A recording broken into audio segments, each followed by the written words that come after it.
Okay. Better than a glass of water, I got this new type of energy drink. I'll use this to take a little break. Like I'm not used to just reading just like continuously straight like that. So I'm gonna take a little bit of a break. And I figured why not be it like a commercial, okay? So Pro Baller. I got this energy drink at Costco. The man that sold it to me was out there, and he was such a gentleman. He was like, hey, buy my energy drink. This energy drink's better. And he was talking about like Monster. I was like, I drink Monster. Like, how's it comparison to that? He goes, Monster's no good. This is better and stuff. And he just sold me on it. And he reminded me of like, when you play that game, Red Dead Redemption, and there's that guy that's out there selling stuff and everything like that. He kind of had that like personality a bit. And so I was like, you know what? I'm gonna buy your pack of 15 energy drinks, Pro Baller, ultra premium energy drink. And this thing at first, when I was like looking at it, it has some sugar added to it, but there's like everything in here is natural. There's no chemicals. It has like a taste like I think it's an aquava plant. Yeah, an agave, I don't know how to say that, agave plant, organic agave plant. So it's got like just like a sparkling water type of taste. But it's good. I'm gonna crack it open and then give it a shot and see what it's about. Come on, man. I've drinking it before. Like it's a commercial. It's just like Pro Baller.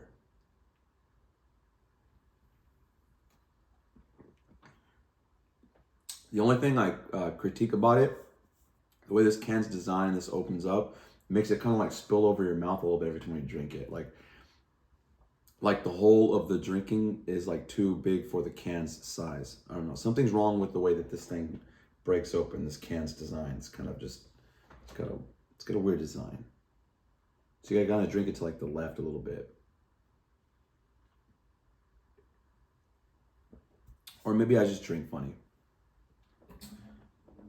Let me get a little guitar action going on too. Let's see.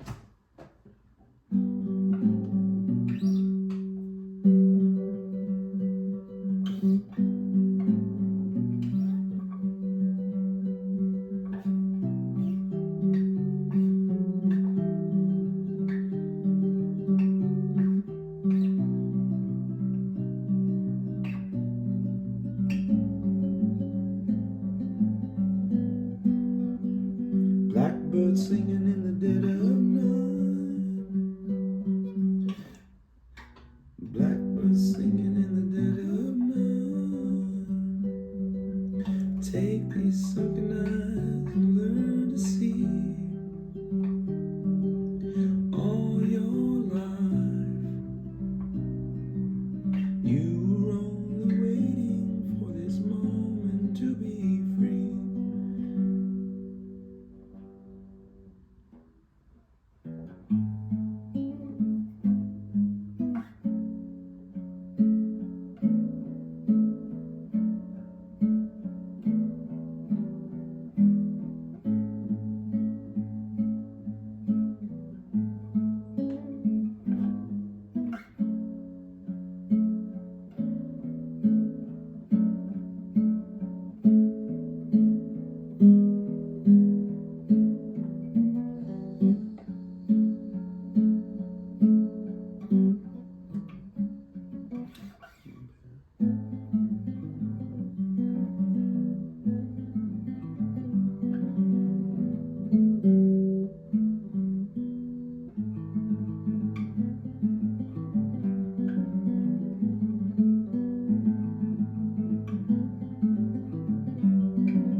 Her Majesty's pretty nice girl, but she doesn't have a lot to say. Her Majesty's pretty nice girl, doesn't change from day to day.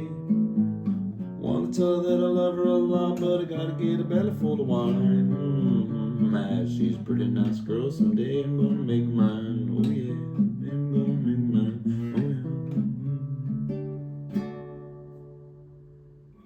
Oh yeah. All right, let's get back into the reading.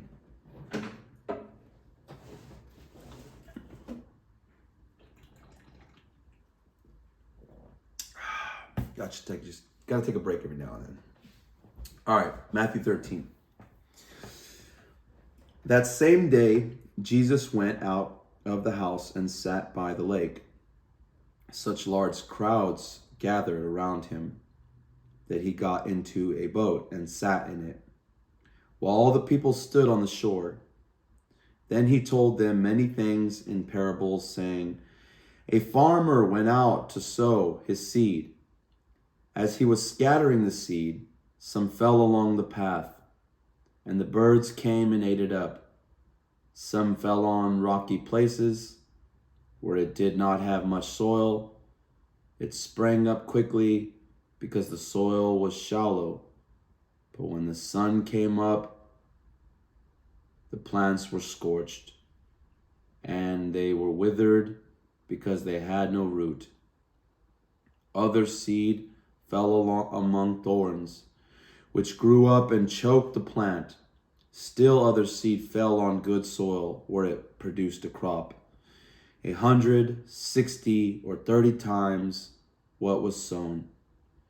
He who has ears, let him hear. The disciples came to him and asked, why do you speak to the people in parables? He replied, the knowledge of the secrets of the kingdom of heaven has been given to you, but not to them. Whoever has will be given more, and he will have an abundance. Whoever does not have, even what he has will be taken from him. This is why I speak to them in parables. Though seeing, they do not see. Though hearing, they do not hear or understand. In them is fulfilled the prophecy of Isaiah. You will be ever hearing, but never understanding. You will be ever seeing, but never piercing.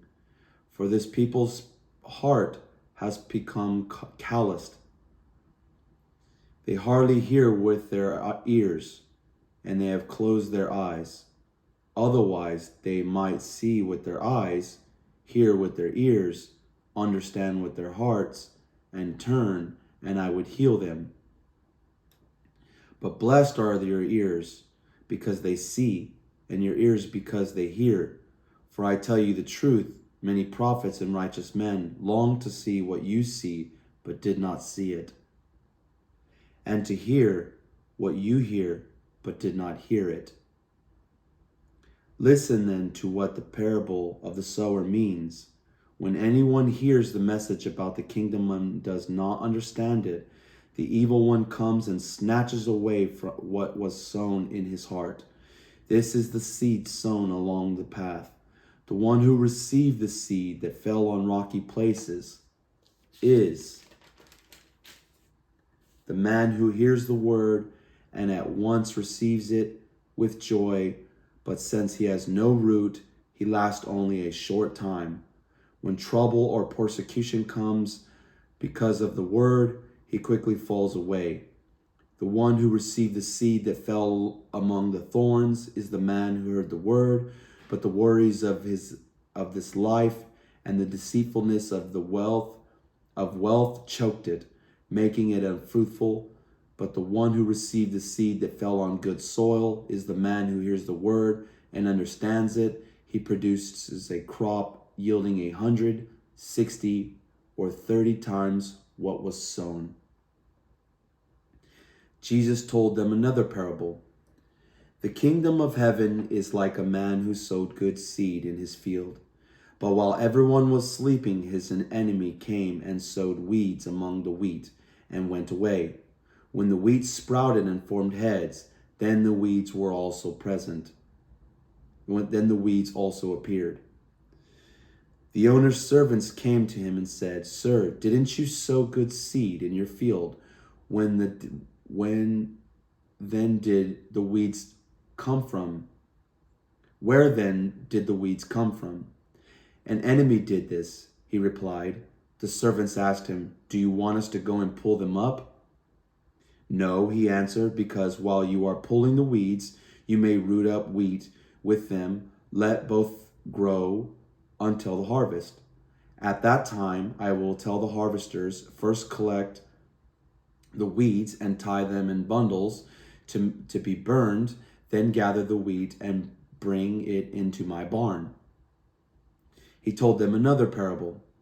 The kingdom of heaven is like a mustard seed, which a man took and planted in his field. Though it is the smallest of all your seeds, yet when it grows, it is the largest of the garden plants and becomes a tree, so that the birds of the air come and perch in its branches. He told them still another parable. The kingdom of heaven is like yeast that a woman took and mixed into a large amount of flour until it worked all through the dough. Jesus spoke all these things to the crowd in parables. He did not say anything to them without using a parable. So was fulfilled what was spoken through the prophet. I will open my mouth in parables. I will utter things hidden since the creation of the world.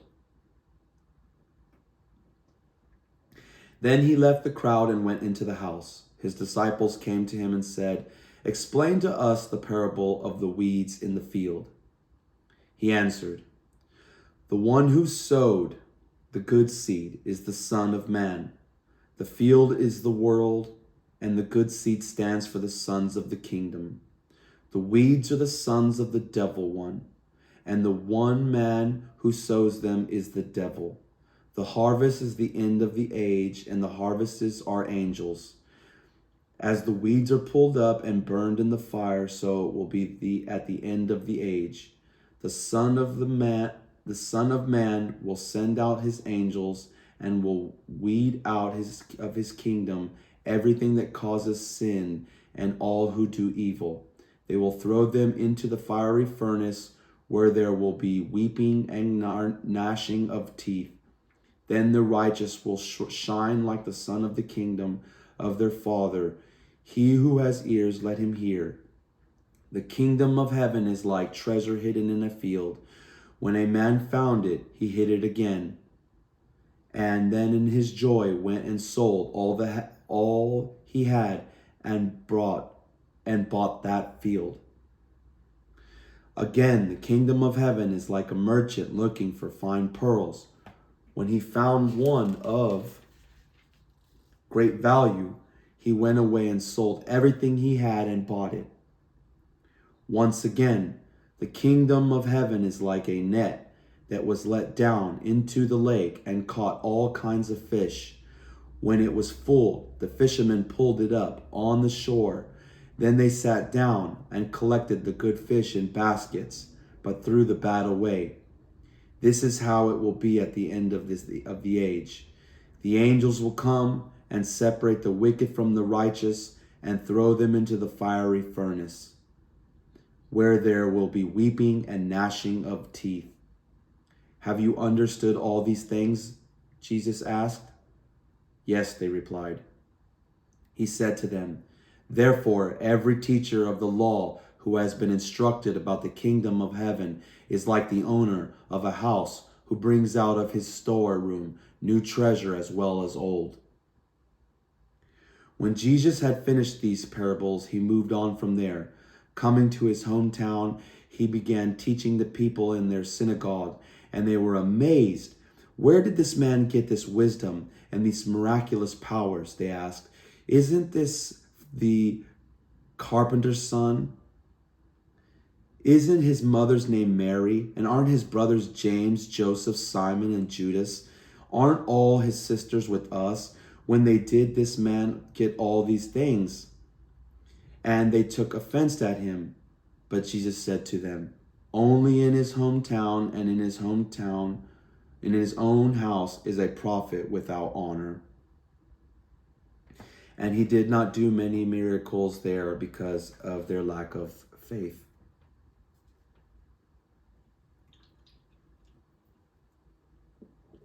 How could you blame him?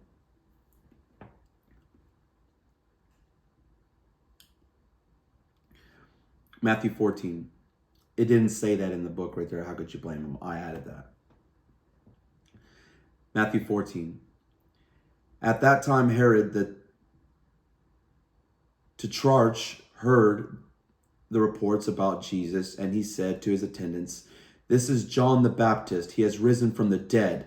That is why miraculous powers are at work in him." Now Herod had arrested John and bound him and put him in prison. And because of Herodias, his brother Philip's wife, for John had been saying to him, "It is not lawful for you to have her." Herod wants to kill John, but he was afraid of the people because they considered him a prophet. On Herod's birthday, the daughter of Herodias danced for them and pleased Herod so much that he promised that with an oath to give her whatever she asked. Prompted by her mother, she said, give me here on a platter the head of John the Baptist." The king was distressed, but because of his oaths and dinner guests, he ordered that her request be granted and had John beheaded in the prison.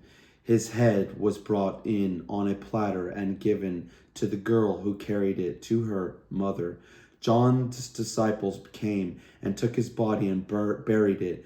Then they went and told Jesus. When Jesus heard what had happened, he withdrew by boat privately to a solitary place. Hearing of this, the crowds followed him on foot from the towns. When Jesus landed and saw a large crowd, he had compassion on them and healed their sick. As evening approached, the disciples came to him and said, "This is a remote place and it's already getting late. Send the crowds away so they can go to the villages and buy themselves some food." Jesus replied, "They do not need to go away. You give them something to eat." "We have here only 5 loaves of bread and 2 fish," they answered. "Bring them here to me," he said, and he directed the people to sit down on the grass. Taking the 5 loaves and the 2 fish, and looking up to the heaven, he gave thanks and broke the loaves.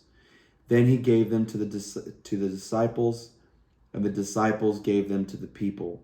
They all ate and were satisfied, and the disciples picked up 12 baskets of broken pieces that were left over.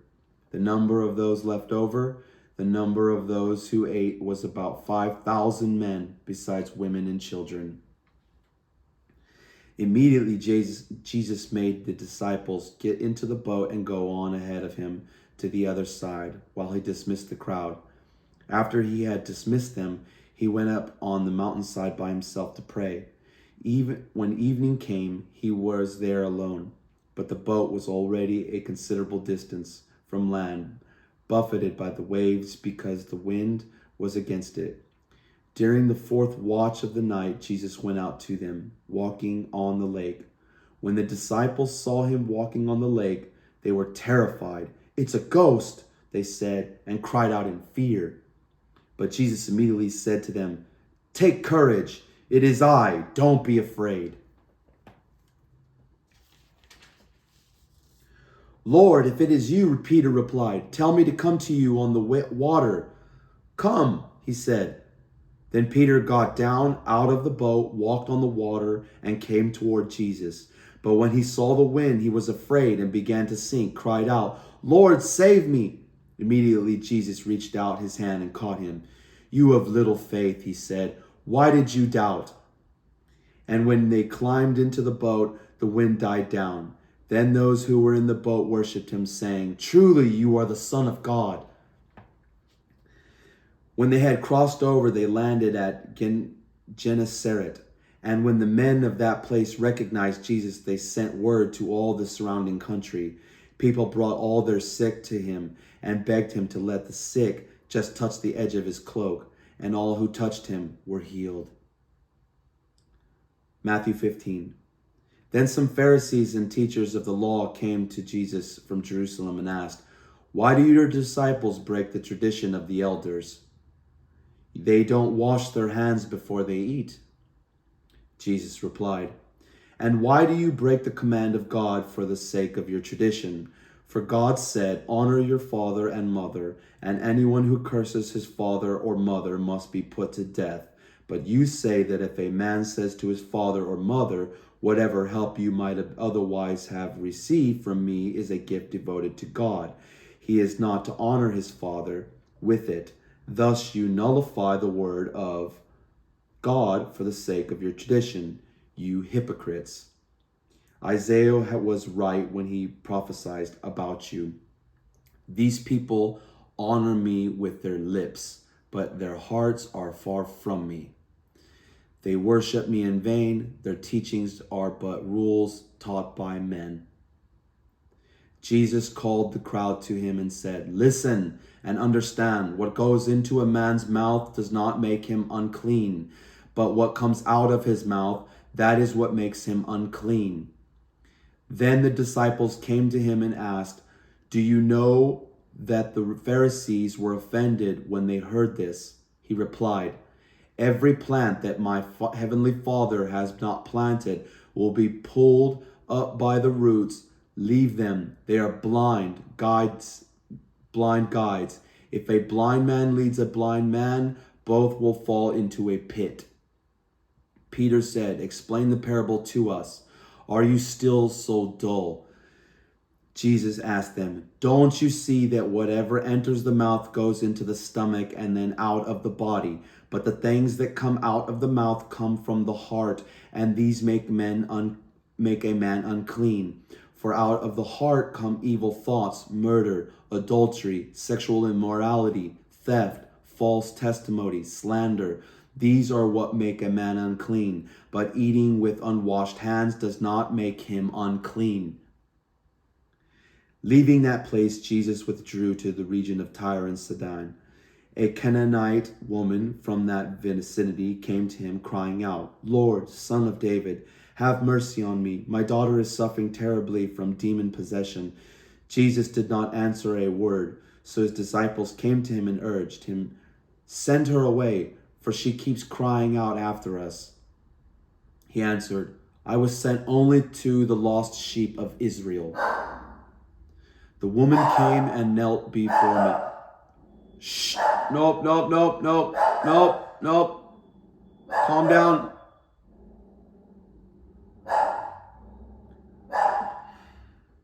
The woman came and knelt before him. "Lord, help me," she said.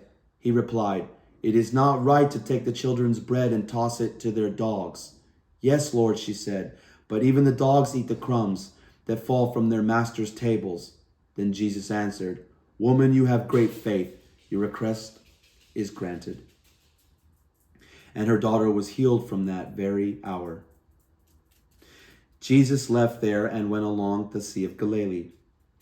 Then he went up on the mountainside and sat down. Great crowds came to him, bringing the lame, the blind, the crippled, the mute, and many others, and laid them at his feet, and he healed them.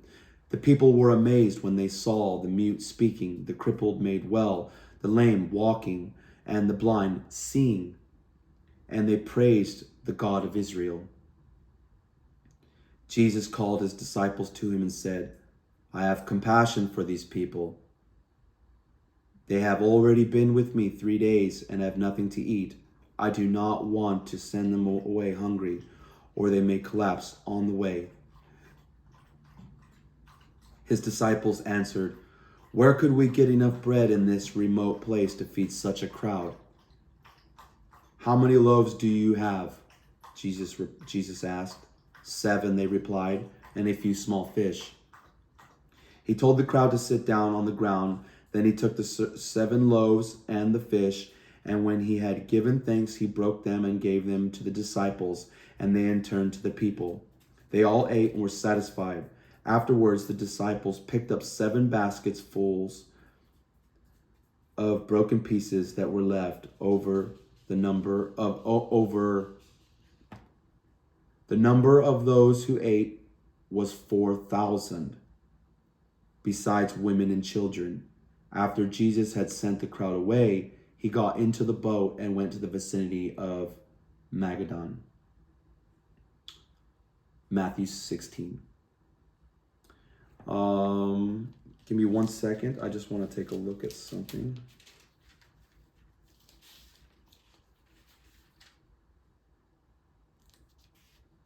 So we're doing pretty good. We still got a good bit of a ways to go. For the sake of my voice, I think I'm gonna go to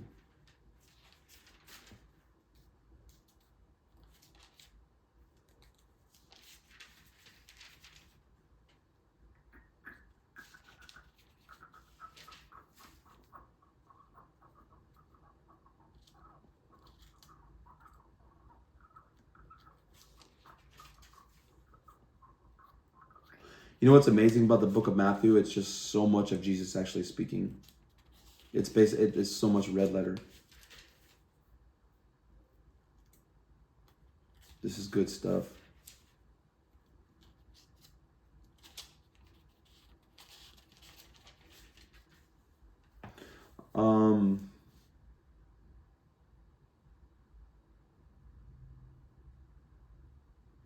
Let's keep going until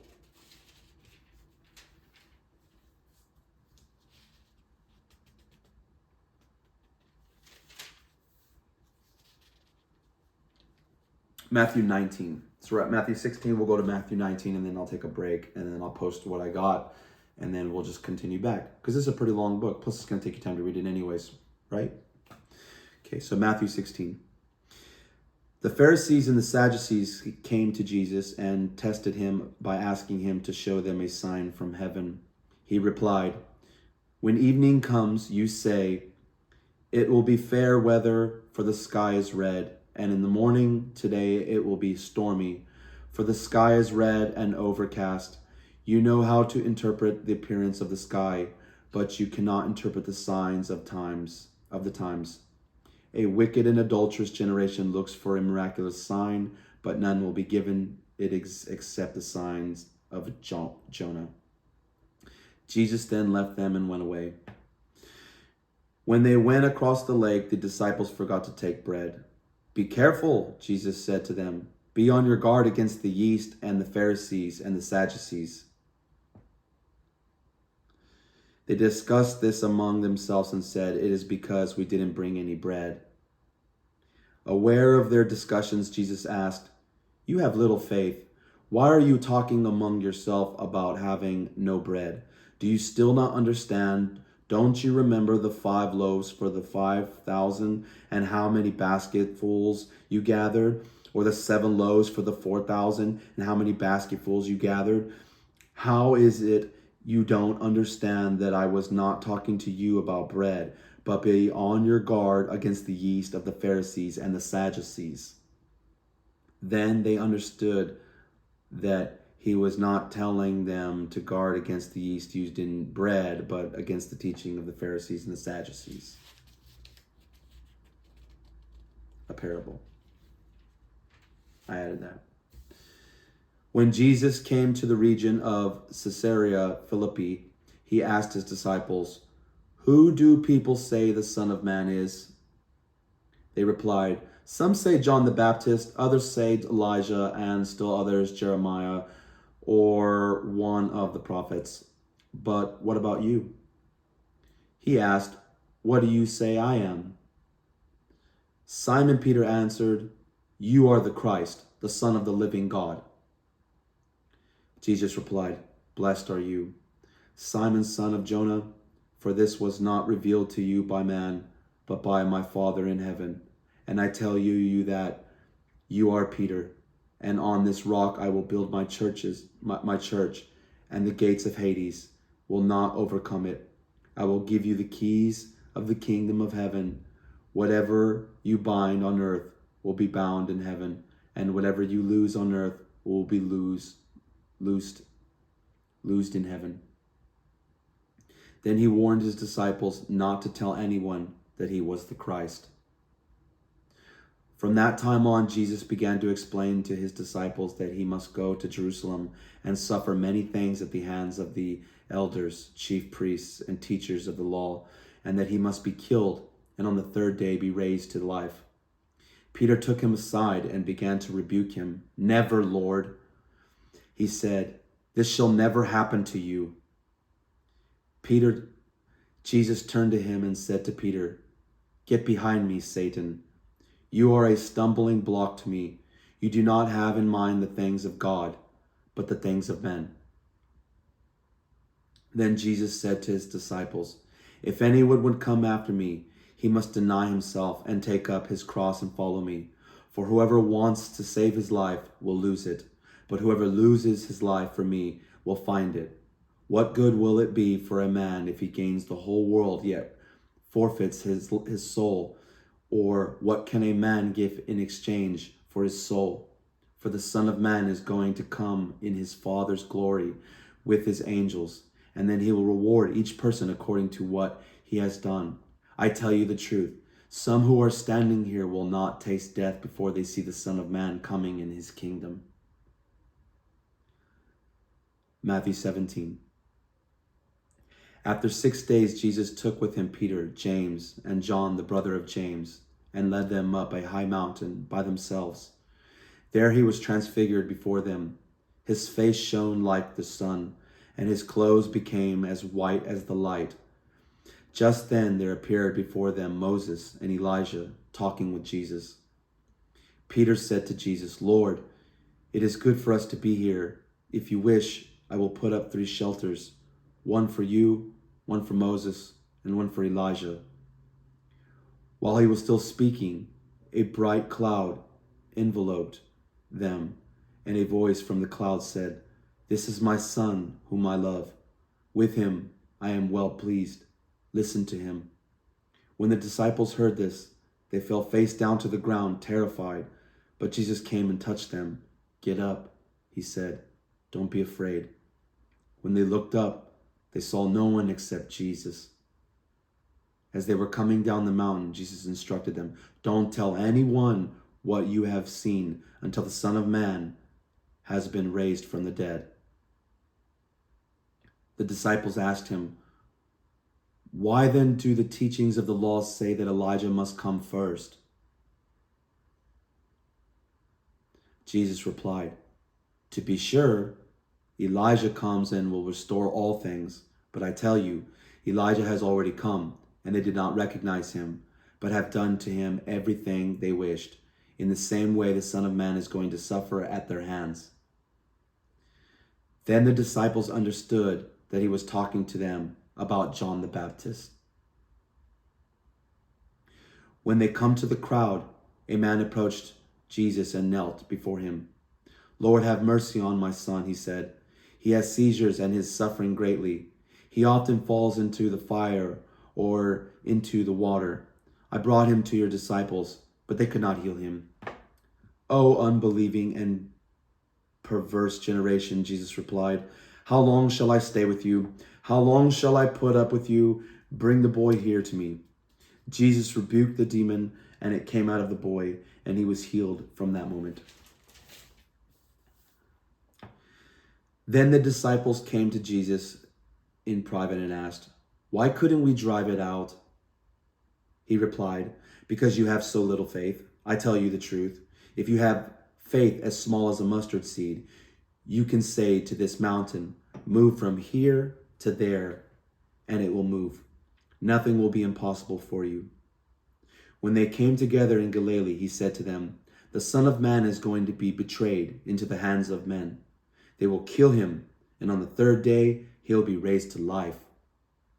And the disciples were filled with grief. After Jesus and his disciples arrived in Capernaum, the collectors of the 2 drachma tax came to Peter and asked, Does your teacher pay the temple tax? Yes, he does, he replied. When Peter came into the house, Jesus was the first to speak. What do you think, Simon? He asked. From whom do the kings of the earth collect duty and taxes? From their own sons or from others? From others, Peter answered. Then the sons are exempt, Jesus said to him. But so that we may not offend them, go to the lake and throw out your line. Take the first fish you catch, open its mouth, and you will find a 4 drachma coin. Take it and give it to them for my tax and yours.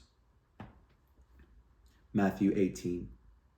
At that time, the disciples came to Jesus and asked, Who is the greatest of the kingdom of heaven? He called a little child and had him stand among them. And he said, I tell you the truth. Unless you change and become like little children, you will never enter the kingdom of heaven. Therefore, whoever humbles himself like this child is the greatest in the kingdom of heaven. And whoever welcomes a little child like this in my name welcomes me. But if anyone causes one of these little ones who believes in me to sin, It would be better for him to have a large millstone hung around his neck and be drowned in the depths of the sea. Woe to the world because of the things that cause people to sin. Such things must come, but woe to the man through whom they come. If your hand or your foot causes you to sin, cut it off and throw it away. It is better for you to enter the life maimed or crippled than to have 2 hands or 2 feet and be thrown into eternal fire. And if your eyes cause you to sin, gouge it out and throw it away. It is better for you to enter life with 1 eye than to have 2 eyes and be thrown into the fire of hell. See that you do not look down on one of these little ones, for I tell you that their angels in heaven always see the face of my Father in heaven. What do you think? If a man owns 100 sheep and one of them wanders away, will he not leave the 99 on the hills and go look for the one that wandered off? And if he finds it, I tell you the truth, he is happier about that one sheep than about the 99 that did not wander off. In the same way, your Father in heaven is not willing that any of these little ones should be lost. If your brother sins against you, go and show him his fault just between the 2 of you. If he listens to you, you have won your brother over. But if he will not listen, take 1 or 2 other along, so that every matter may be established by the testimony of 2 or 3 witnesses. If he refuses to listen to them, tell it to the church. And if he refuses to listen even to the church, treat him as if you would a pagan or a tax collector. I tell you the truth, whatever you bind on earth will be bound in heaven, and whatever you loose on earth will be loosed in heaven. Again, I tell you that if 2 of you on earth agree about anything you ask for, it will be done for you by my Father in heaven. For where 2 or 3 come together in my name, there am I with them. Then Peter came to Jesus and asked, Lord, how many times shall I forgive my brother when he sins against me? Up to 7 times? Jesus answered, I tell you, not 7 times, but 77 times. Therefore, the kingdom of heaven is like a king who wanted to settle accounts with his servants. As he began to set the settlement, a man who owed him 10,000 talents, who was brought to him. Since he was not able to pay, the master ordered that he and his wife and his children and all that he had be sold to repay the debt. The servant fell on his knees before him. Be patient with me, he begged, and I will pay back everything. The servant's master took pity on him. And I will pay back everything. The servant's master took pity on him, canceled the debt, and let him go. But when that servant went out, he found one of his fellow servants who owed him 100 denarii. He grabbed him and began to choke him. Pay back what you owe me, he demanded. His fellow servant fell to his knees and begged him, be patient with me and I will pay you back. But he refused. Instead, he went off and had the man thrown into prison until he could pay the debt. When the other servants saw what had happened, they were greatly distressed and went and told their master everything that had happened. Then the master called the servant in. You wicked servant, he said, I canceled all that debt of yours because you begged me to. Shouldn't you have had mercy on your fellow servant just as I had on you? In anger, his master turned him over to the jailers to be tortured until he should pay back all he owed. This is how my heavenly Father will treat each of you unless you forgive your brother from your heart. And that ends Matthew 18. We're going to pause right there, and I'm going to come back to continue with Matthew chapter 19. Thank you very much.